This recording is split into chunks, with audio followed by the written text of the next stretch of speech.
Si parla spesso di giovani fannulloni, eppure i veneti non si riconoscono tutti in questa categoria. Infatti il Veneto è un modello d'eccellenza nella formazione e nell'istruzione. Abbiamo chiesto un'opinione personale ai ragazzi.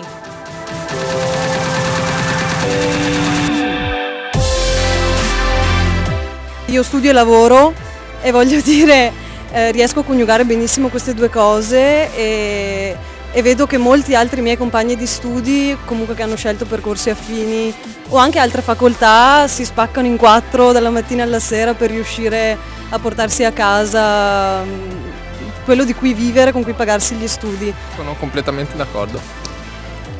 Tutti d'accordo? Bah sì, a volte sì e a volte no.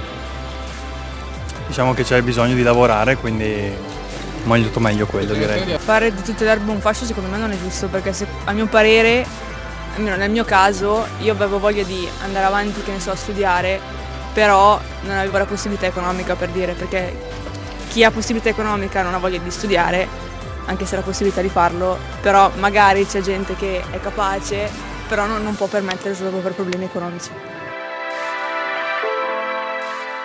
Sfattiamo anche questo mito dei giovani fannulloni che non hanno voglia di approcciarsi al mondo del lavoro, che sono sempre sulle spalle dei genitori. In realtà anche in questo il Veneto è un modello virtuoso perché dà opportunità. Quali?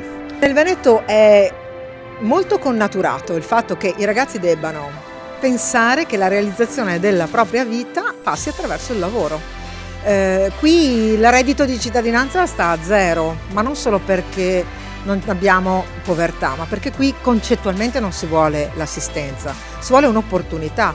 Qui abbiamo avuto un altissimo numero di start-up, certo molte falliscono, ma perché non sono accompagnate magari da un business plan, non sono accompagnati da strumenti e da strutture, ma i nostri ragazzi hanno una grande voglia di lavorare. È vero che i giovani studenti sono fannulloni qui in Italia? Dipende dagli studenti. Dipende da studenti a studenti, anche tanto dalla classe secondo me. E dagli insegnanti che li educano. Ce ne sono che invece hanno curiosità e quindi hanno fame di conoscere. La pensi uguale? Io sì, la penso uguale, mi considero abbastanza una studiatrice perché ci tengo, perché comunque la scuola secondo me è il nostro futuro.